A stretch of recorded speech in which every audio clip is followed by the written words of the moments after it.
नमस्कार मु सुप्रिया। सरदार वल्लभ भाई पटेल आज 150तम जयंती पालन करा जाउछि। भारतीय एकतार स्थपति भावे तांको आज पर्यंत समस्ते मने रखिछंती एवं पटेल परंपरा राजनीति पई आज पर्यंत एक माइल खुंट होई रहिछि। एवं आजिर दिन में आउ गोटे बड़ घटना घटिथिला ता हेउछि पूर्वतन प्रधानमंत्री इंदिरा गांधी पुण्यतिथि मध्य आज। तेबे मूलतः पटेल को नहीं राजनीति रे जो प्रसंग गुड़िक उठी आसीछि एवं पटेल नेहरू गांधी प्रसंग को नहीं जो प्रकार चर्चा आज दिन भी चली से संपर्क में आम अधिक आलोचना करबा। आम सहित डॉक्टर मानस बेहेरा रही शिक्षाविद तथा संविधान विशेषज्ञ। आपन को स्वागत करुच्ची सर। जेतेबेले आमे 150तम जयंती पालन करुछु, राष्ट्र एकता दिवस पालन करिछि, से समय रे लौह पुरुषों को श्रद्धांजलि अर्पण करिवार वास्तव को प्रकार आमे अर्पण करि परिबा बोली आमे कहि परिबा। आज सरदार पटेल जहाँ आम लोह मानव एवं भारतर स्वाधीनता संग्राम केवल नुहे भारत को ऐक्य भाव रखिबार गोटे प्रचंड अवदान थिला तांकर आज पालन करुछु। कि दुर्भाग्यर कथा राजनीतिक द्वंद्व राजनीति अभिसंधिमूलक राजनीति बा जहाँ आम इंग्राजी एप्रोप्रिएशन कहते बा गोटे कृत्रिम उपाय गांधी पटेल भितर पार्थक्य सृष्टि करवा बा पार्थक्य जहाँ था ताको अतिरंजित करवा गांधी नेहरू सॉरी पटेल नेहरू भितर जो मत पार्थक्य थिला ताको अतिरंजित करवा एवं राजनीतिक उद्देश्य रखी व्यवहार करवा। इफ व्हाट जदि पटेल होइथांते प्रधानमंत्री, जदि पटेल या करथांते, जदि नेहरू या करथांते, या होइथांता एभली एक नैरेटिव आज आम बिल्टअप करूचु उत्तर स्वाधीनता समय बा स्वाधीनता परवर्ती समय पोस्ट कॉलोनियल सोसाइटी इटा अन्याय होउची इतिहास प्रति नेहरू प्रति एवं सरदार पटेल प्रति। इटा निश्चित भाव में डिफरेन्स तो एते बड़ स्वाधीनता संग्राम पृथ्वीर सर्वबृहत स्वाधीनता संग्राम लक्ष लक्ष लोक राज रास्ता को आछंती गांधी आह्वान रे अन्य मानक आह्वान रे इथरे बहुत टॉप लीडर अछंती। से महात्मा गांधी कहतु, सरदार पटेल कहतु, जवाहरलाल नेहरू कहतु, सुभाष बोस कहतु, भगत सिंह कहतु बा जो माने भी कहतु डिफरेन्स रहा स्वाभाविक। तांको भितर आइडियोलॉजिकल डिफरेन्स थिला, सांगठनिक मत पार्थक्य थिला, तीव्रतर मतभेद थिला, किंतु से माने जो स्टैच्यूर लोक जो कमिटमेंट तांकर अंगीकार थिला तेणु डिफरेन्स टाकू नहीं कि राजनीति वर्तमान करवा इफ बट रे इतिहास को मूल्यांकन आकलन करवा ये निश्चित भाव में ऐतिहासिक अन्याय तांका प्रति होउछि समस्त प्रति। आमे ऐतिहासिक अन्याय तो अनेक होइछि आमे एपर्यंत विश्व रे समस्त कहउछन्ति आमे गांधी सठिक मूल्यांकन करि पारि ना।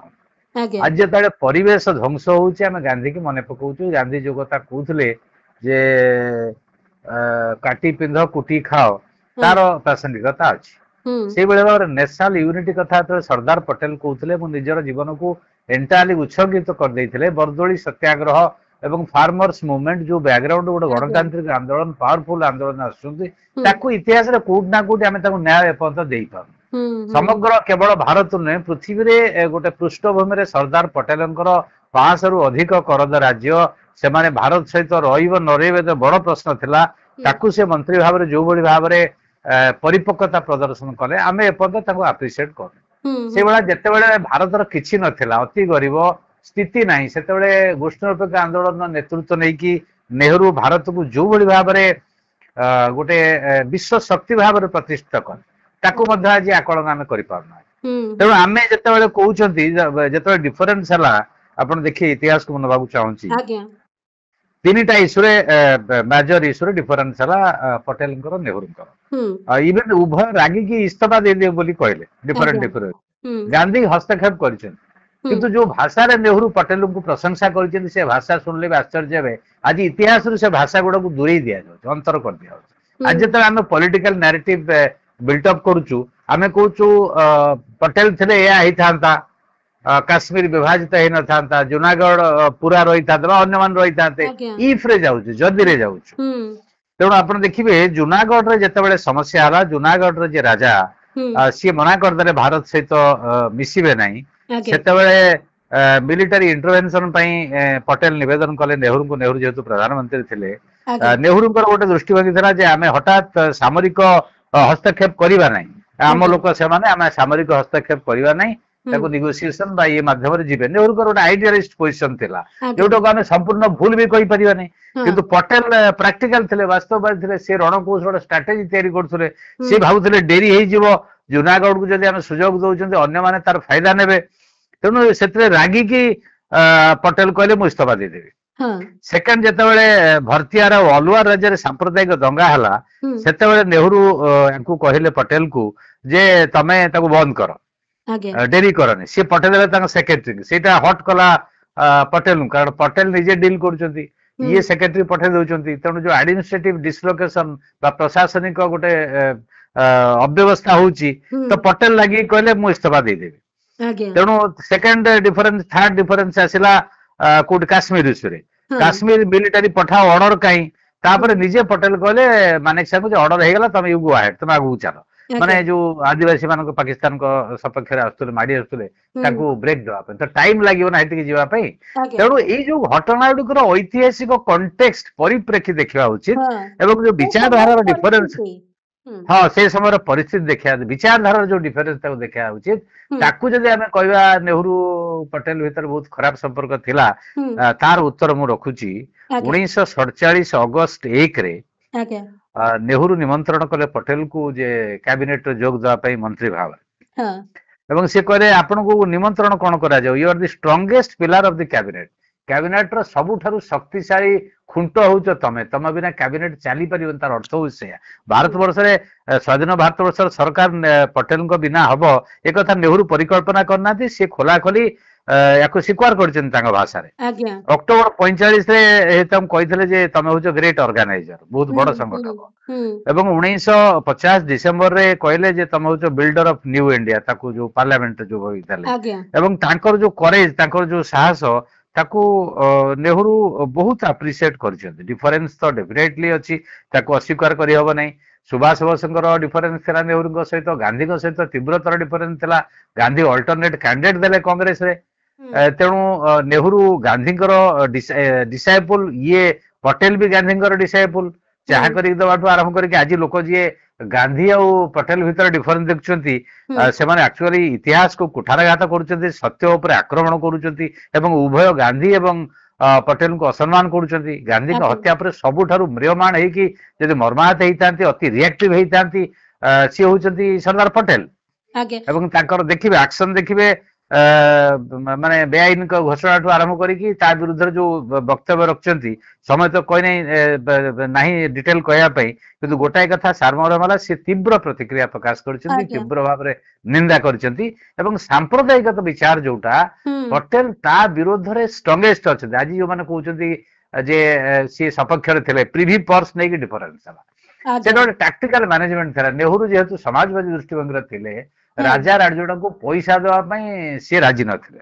ହୁଁ ସର୍ଦ୍ଦାର ପଟେଲ ଯେହେତୁ ତାକୁ ଆଣିଲେ, ଭାରତରେ ମିଶେଇଲେ, ହୁଁ ଏବଂ ସର୍ଦ୍ଦାର ପଟେଲଙ୍କ ବ୍ୟକ୍ତିଗତ ଉଦ୍ୟମରେ ଅନେକ ରାଜ୍ୟ ମିଶିଲେ, ସେଇଟା ଗୋଟେ ଧାରା ତିଆରି କରିଦେଲା ଯେ ଅନ୍ୟ ରାଜ୍ୟମାନେ ଆସିକି ମିଶିଯିବେ ଭାରତରେ, ଆଜ୍ଞା ଯୋଉ ସ୍ୱାଧୀନ ବୋଲି ଦାବି କରୁଥିଲେ। ହୁଁ ଏଇ ତିନିଟା, କାଶ୍ମୀର ଆଉ ହାଇଦ୍ରାବାଦ, ଜୁନାଗଡ଼, ତିନିଟା ଛାଡ଼ିଦେଲେ ଅଲଗା ଗୁଡା ତ ପଟେଲଙ୍କ କଥାରେ ଆସିଗଲେ।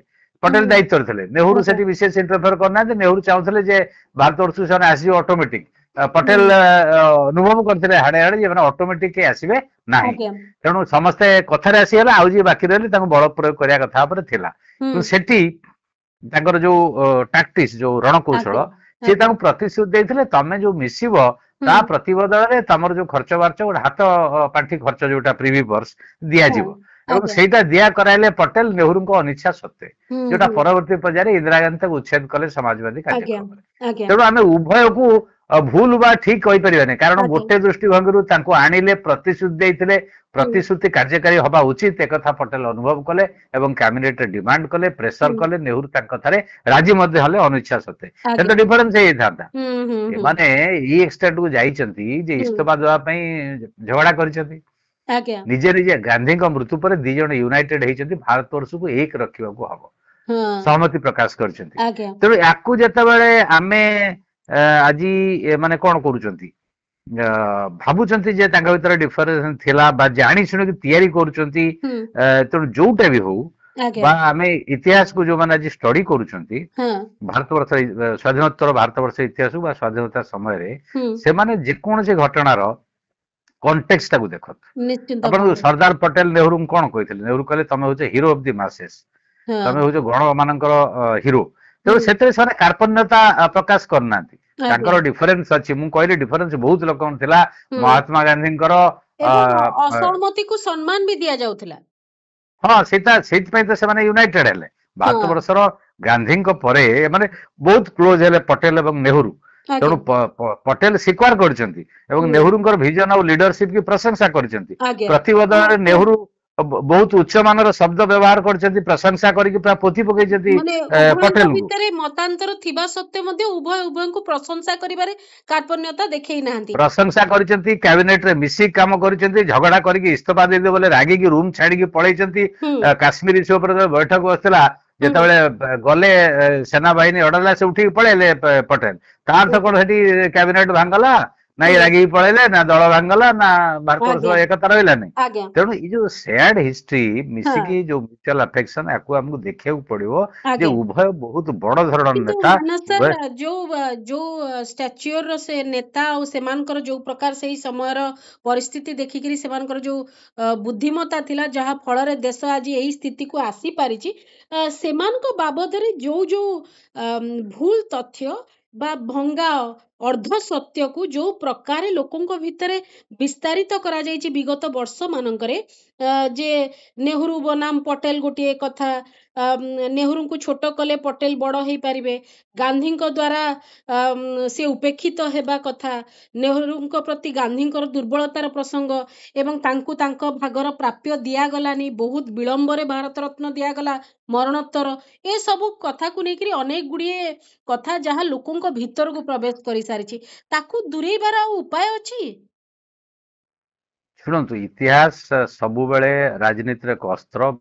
ହୁଁ ତାର ପାଇଁ ରାଜନୈତିକ ଉଦ୍ଦେଶ୍ୟ ପାଇଁ ପଲିଟିକାଲି ମୋଟିଭେଟେଡ ଭାବରେ ରହିଆସିଛି। ଏଇଟା କେବଳ ଭାରତରୁ ନୁହେଁ, ପୃଥିବୀର ସବୁ ଜାଗାରେ। ଆଜ୍ଞା ଆପଣ ହିଟଲର ଯେମିତି ଇତିହାସର ଅପବ୍ୟବହାର କଲେ, ଇତିହାସକୁ ଅସ୍ତ୍ର ଭାବରେ ରାଜନୀତିରେ ବ୍ୟବହାର କଲେ। ହୁଁ ବ୍ରିଟିଶ ମାନେ ଆମ ବିରୁଦ୍ଧରେ ଇତିହାସକୁ ବ୍ୟବହାର କଲେ। ସବୁ କଲୋନିଆଲ ପାୱାର ଏବଂ ଫାସିଷ୍ଟ ପାୱାର ବା ସାମ୍ରାଜ୍ୟବାଦୀ ଶକ୍ତି ମାନେ ହୁଁ ଜନମାନସକୁ ସାଙ୍ଗରେ ନବା ପାଇଁ ବା ଜନମତକୁ ପ୍ରଭାବିତ କରିବା ପାଇଁ ହୁଁ ଏଇଭଳିଆ କରିଛନ୍ତି। ତେଣୁ ଆଜ୍ଞା ଇତିହାସରେ ଯୋଉ ଆଇକନ ମାନେ ଅଛନ୍ତି, ବଡ ବଡ ନେତା ମାନେ ଅଛନ୍ତି, ଯାହାକୁ ହୁଁ ଲୋକ ଜୀବନ୍ତ ଚଳନ୍ତି ବିଗ୍ରହ ବୋଲି ଭାବୁଛନ୍ତି ବା ହୁଁ ଗୋଟେ ଫଲୋଅର ଲକ୍ଷ ଲକ୍ଷ ଧର ମହାତ୍ମା ଗାନ୍ଧୀ କି ଲୋକ ଭଗବାନ ବୋଲି ଭାବୁଛନ୍ତି। ଆଜ୍ଞା ଏ ହୁଁ ଭାବିବାର ଅସ୍ୱାଭାବିକତା ନାହିଁ। ଆମେ ହଁ ଭାବି ଯେମିତି କହିଥିଲେ ଯେ ଆଇନଷ୍ଟାଇନ, ଯେ ସମୟ ଆସିବ ଯେତେବେଳେ ଏଇ ରକ୍ତ ମାଂସର ମଣିଷ ବୋଲି ଲୋକ ବିଶ୍ୱାସ କରିବେ ନାହିଁ। ହୁଁ ତ ହୁଁ ସେଇଭଳିଆ କଥା ପରବର୍ତ୍ତୀ ପର୍ଯ୍ୟାୟରେ ଯେତେବେଳେ ଗୋଟେ ଆଇକନ ଦରକାର ଗୋଟେ ପଲିଟିକାଲ ମୁଭମେଣ୍ଟ ପାଇଁ, ଆଜ୍ଞା ରାଜନୈତିକ ଆନ୍ଦୋଳନ ପାଇଁ, ହୁଁ କୋଉ ଆଇକନ ଆମେ ଆଣିବୁ? ତେଣୁ କୋଉଠି ଟିକେ ଡିଫରେନ୍ସ ଅଛି, ସେ ହଁ ଡିଫରେନ୍ସ ଟାକୁ ଏକ୍ଜାଗରେଟ କରି, ଅତିରଞ୍ଜିତ କରି, ହୁଁ ରାଜନୈତିକ ଅଭିସନ୍ଧି ମୂଳକ ଉଦ୍ଦେଶ୍ୟରେ, ରାଜନୈତିକ ଉଦ୍ଦେଶ୍ୟରେ ତାକୁ ବିରୋଧୀ ବୋଲି କହିକି, ସିଏ ତାର ବିରୋଧୀ, ଇଏ ତାର ବିରୋଧୀ, ଇଫ୍ ବଟ ଯୋଡି ଦେଇକି ହୁଁ ଏହା ହୁଁ ହେଇଥିଲେ ସେୟା ହେଇଥାନ୍ତା, କିନ୍ତୁ ଇଏ ପ୍ରଶ୍ନ ଇତିହାସରେ ହୁଏନି। ହୁଁ ତେଣୁ ବର୍ତ୍ତମାନ କଥା ହଉଛି, ଆମେ ସମସ୍ତଙ୍କ ପ୍ରତି ଇତିହାସ ସବୁବେଳେ ଅନ୍ୟାୟ କରିଛି, ଠିକ ଆପ୍ରିସିଏଟ କରିପାରୁନାହିଁ। ହୁଁ ତେଣୁ ହୁଁ ଆମେ ଆଇକନ ଯୋଉ କଥା କହିଲି, କୋଉ ପରିପ୍ରେକ୍ଷୀରେ ତାଙ୍କର ଜନ୍ମ ବିକାଶ ହେଇଛି, ଆଜ୍ଞା କୋଉ ପରିସ୍ଥିତିରେ ସେମାନେ ଲଢୁଥିଲେ, ହୁଁ ବର୍ତ୍ତମାନ 75 ବର୍ଷ ପରେ ଆମେ ଭାବିଦେବା ଯଦି ଏହା ହେଇଥିଲେ ସେୟା ହେଇଥାନ୍ତେ, ଆଜ୍ଞା ତାହେଲେ ଆମେ ନିଶ୍ଚିତ ଭାବରେ ତାଙ୍କ ପ୍ରତି ଅନ୍ୟାୟ କରୁଛୁ ହୁଁ ଏବଂ ଗୋଟେ ଅଣ ଐତିହାସିକ ଅବୈଜ୍ଞାନିକ ଇତିହାସ ବା ଆଜ୍ଞା ଯୋଉଟା ଅବଜେକ୍ଟିଭ ହିଷ୍ଟ୍ରି ନୁହେଁ, ସବଜେକ୍ଟିଭ ହିଷ୍ଟ୍ରି, ତାକୁ ହୁଁ ବ୍ୟବହାର କରୁଛୁ।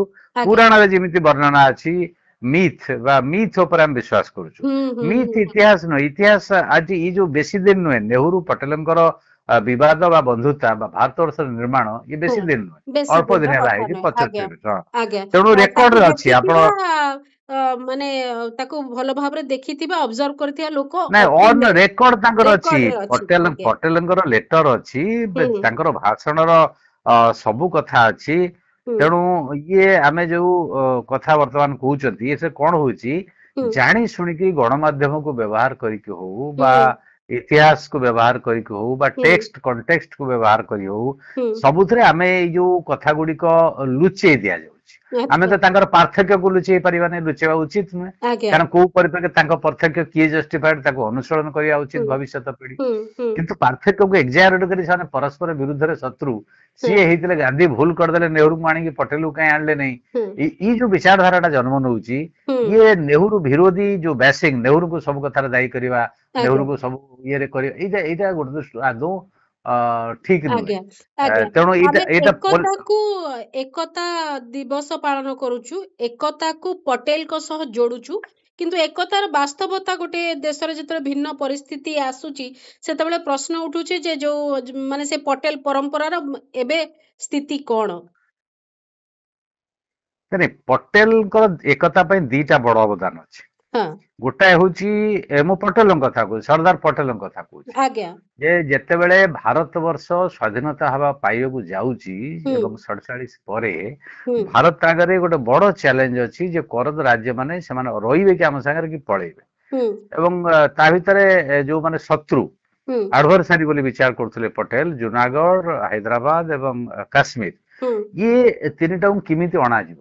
ହୁଁ ଡେଫିନେଟଲି ତାଙ୍କର ଅବଦାନ ଅଛି ୟୁନିଟି ପ୍ରତିଷ୍ଠା କରିବାରେ। ତେଣୁ ଆଜ୍ଞା ୟୁନିଟି ଦିବସ ପାଳନ କରି ସର୍ଦ୍ଦାର ପଟେଲଙ୍କୁ ସମ୍ମାନ ଦେବାରେ କୌଣସି ଅସୁବିଧା ନାହିଁ, ହୁଁ ହବା ଉଚିତ, ଜୋରଦାର ହବା ଉଚିତ। ହୁଁ କିନ୍ତୁ ତାକୁ କାଉଣ୍ଟର ପୋଜ କରିବା ନେହରୁଙ୍କ ସହିତ, ନେହରୁ ଏଇଟା କରୁନଥିଲେ, ଚାହୁଁନଥିଲେ, ନେହରୁ ସୁଯୋଗ ଦେଇନଥିଲେ, ଦ୍ୟାଟ ଇଜ ଟୋଟାଲି ରଙ୍ଗ, ସେଟା ସମ୍ପୂର୍ଣ୍ଣ ଭାବରେ ଭୁଲ।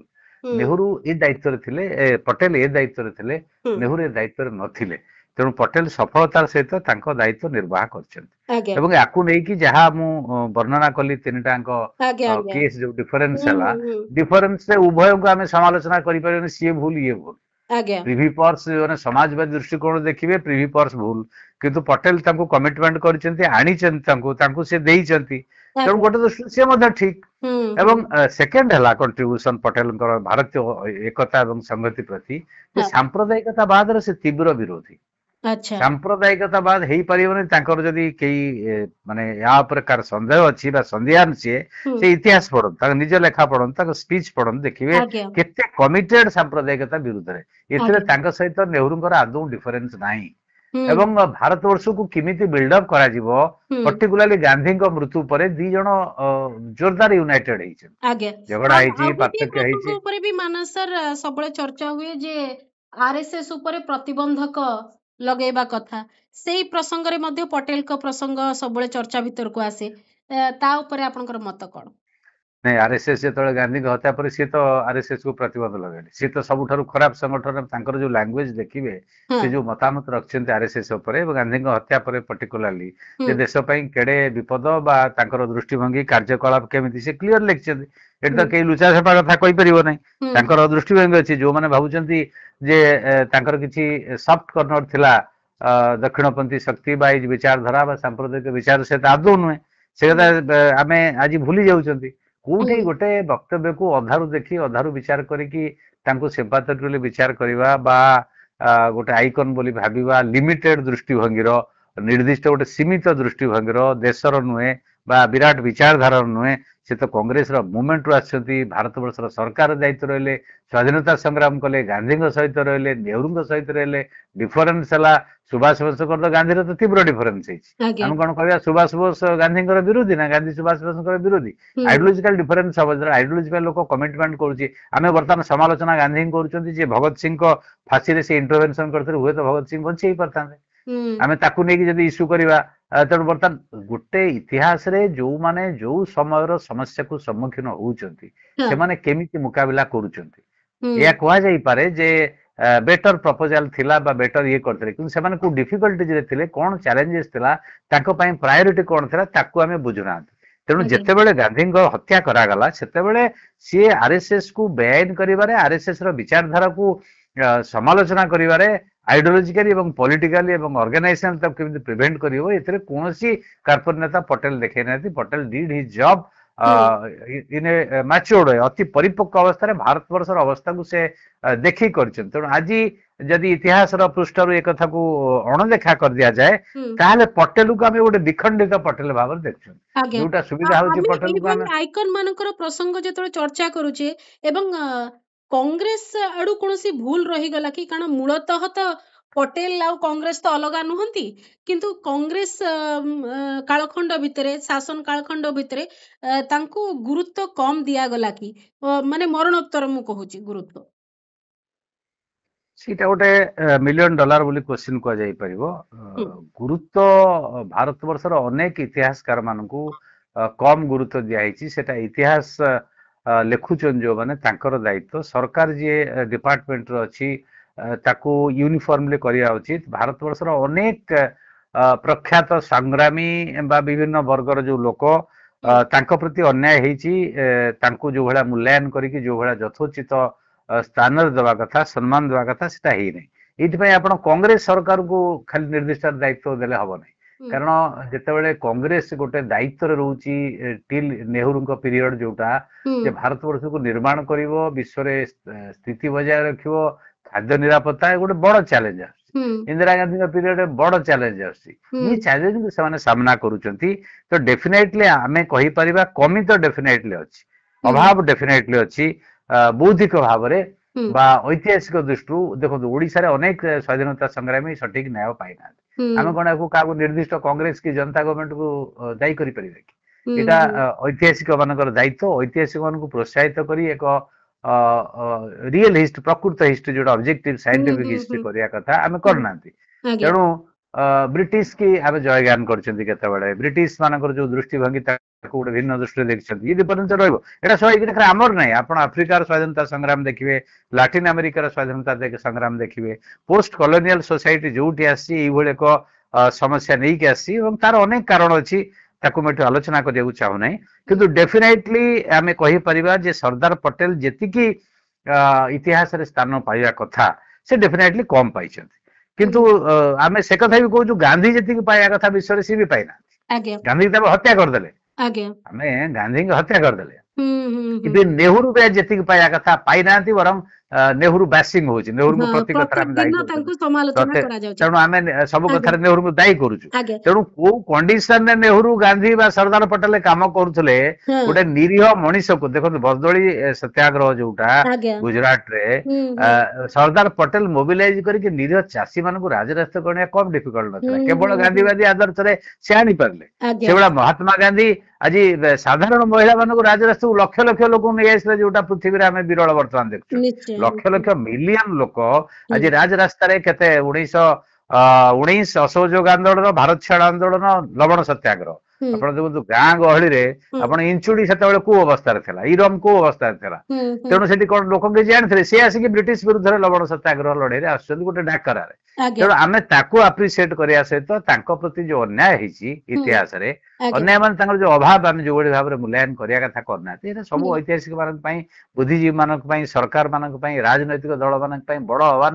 ତାକୁ ହବା ଉଚିତ। କିନ୍ତୁ ନିଶ୍ଚିନ୍ତ ଭାବରେ କାଉଣ୍ଟର ପଞ୍ଚ କରିଦେଇକି ଦି ଜଣଙ୍କୁ, ନେହେରୁ ଭର୍ସେସ ପଟେଲ ହଁ ବା ପଟେଲ ଭର୍ସେସ ଗାନ୍ଧୀ, ହଁ ଏମିତି କରିଦେଲେ, ନା ନେହେରୁଙ୍କୁ ଆମେ ନ୍ୟାୟ ଦେଲେ, ନା ପଟେଲଙ୍କୁ ନ୍ୟାୟ ଦେଲେ, ନା ଗାନ୍ଧୀକି ନ୍ୟାୟ ଦେଲେ, ନା ଆଜ୍ଞା ଭାରତ ବର୍ଷର ଇତିହାସକୁ ନ୍ୟାୟ ଦେଲେ, ନା ହଁ ବର୍ତ୍ତମାନ ଯୋଉ ପୋଷ୍ଟ କଲୋନିଆଲ ସୋସାଇଟି, ଆମେ ଗଣତନ୍ତ୍ରକୁ ସୁଦୃଢ କରିବାରେ ଯୋଉ ଆହ୍ୱାନ ସବୁ ସମ୍ମୁଖୀନ କରୁଛୁ, ବା ହୁଁ ଦେଶର ଏକତା ସଂହତି ପ୍ରତି ଯୋଉ ଯୋଉ ବିପଦ ଅଛି, ସେ ଆଜ୍ଞା ସାମ୍ପ୍ରଦାୟିକତା ହଉ, ଜାତିବାଦ ହଉ, ହୁଁ ଧର୍ମୀୟ ଉନ୍ମାଦନା ହଉ, ସନ୍ତ୍ରାସବାଦ ହଉ, ୟାକୁ ମୁକାବିଲା କରିବା ପାଇଁ ଯୋଉ ଟାକ୍ଟିକ୍ସ, କୌଶଳ ଅବଲମ୍ବନ କରିଥିଲେ ସର୍ଦ୍ଦାର ପଟେଲ, ହଁ ସେ ରାଜା ମାନଙ୍କ ସହିତ ବ୍ୟକ୍ତିଗତ ସମ୍ପର୍କ ରଖି ମୋବିଲାଇଜ କରିଥିଲେ, ତମେ ପଳେଇ ଆସ।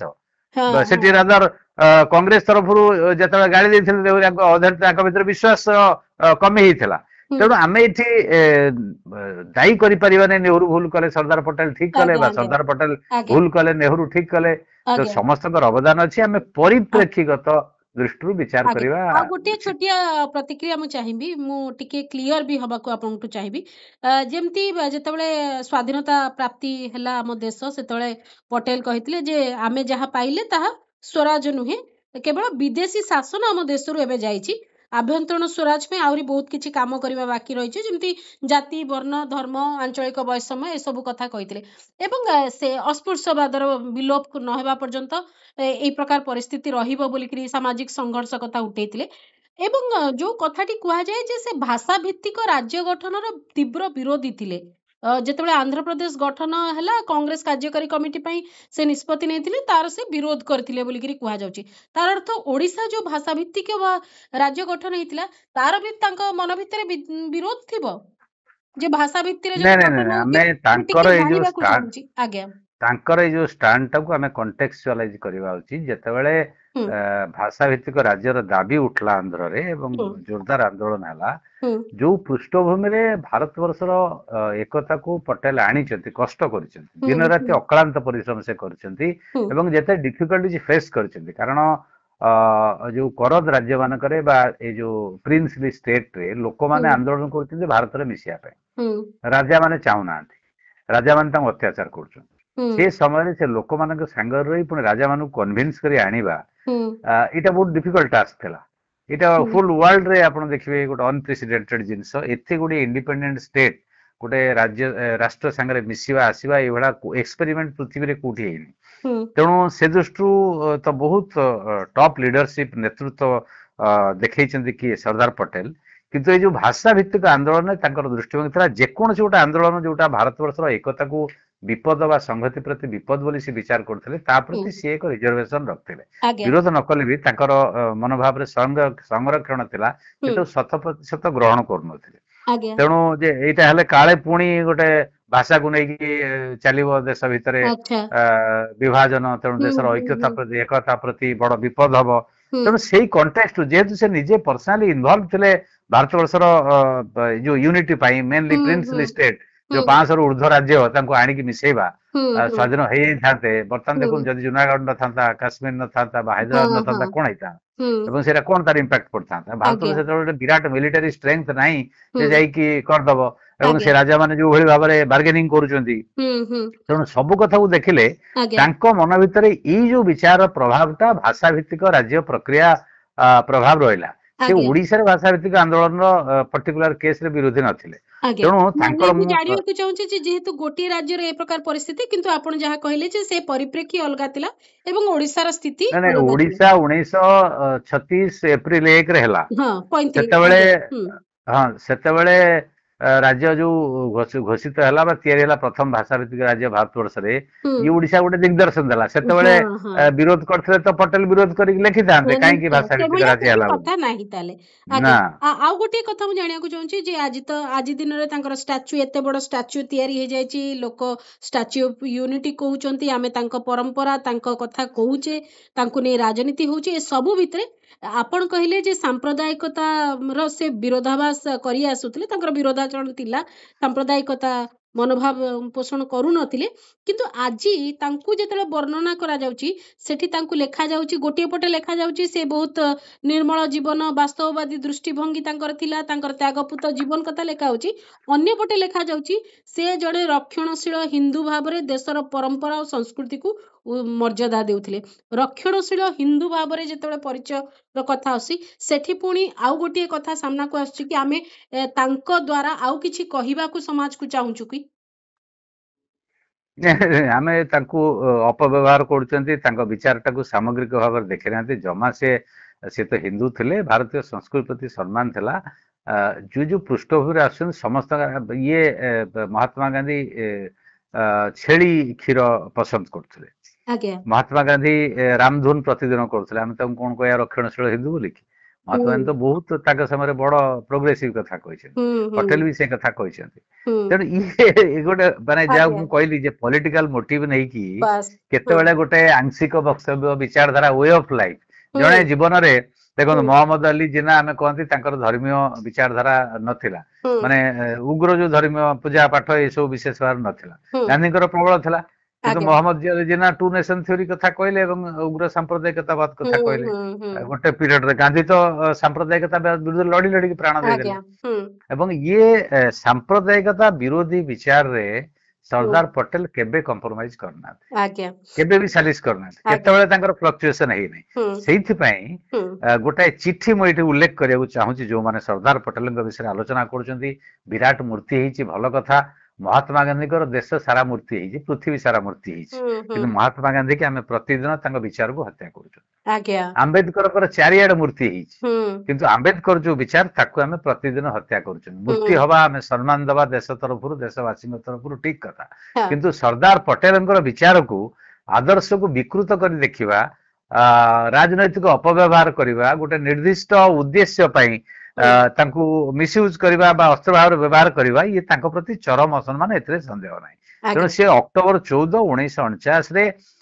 पटेल लिखिले जे नेहरू आ मु दी जण आम कांग्रेस रे सभ्य स्वाधीनता संग्राम सेनानी कांग्रेस वर्किंग कमिटी आम सहयोगी एवं कांग्रेस जेते आम महात्मा गांधी ग्रेट मास्टर बोली से कहछन तांकर फॉलोअर तेणु आमे तांकर माने कोन भक्त बा तांकर फॉलोअर बा तांकर उपासक बोली से आज्ञा समर्थक हाँ एवं सी तले मृत्युवरण करुचंती सी तांको बिना महात्मा गांधी को मृत्यु पर तांको बिना आमे वर्तमान भयंकर जो प्रशासन बोझ विराट देश आमे नहीं तेणु जो माने कहउचंती जे आमे आम भितर गोटे पार्थक्य अछि तांकु से टार्गेट करी कहउचंती जे माने जो माने कहउचंती मोर बा नेहरूंकर पार्थक्य अछि बोली तांकु से उल्लेख करी कहउचंती जे नेहरूंकर नेता हिसाब रे जो दक्षता ताकु प्रश्न करी हबो नाही दैट इज अनचैलेंजेबल एवं आमे परस्पर को विभिन्न क्षेत्र रे जानिचु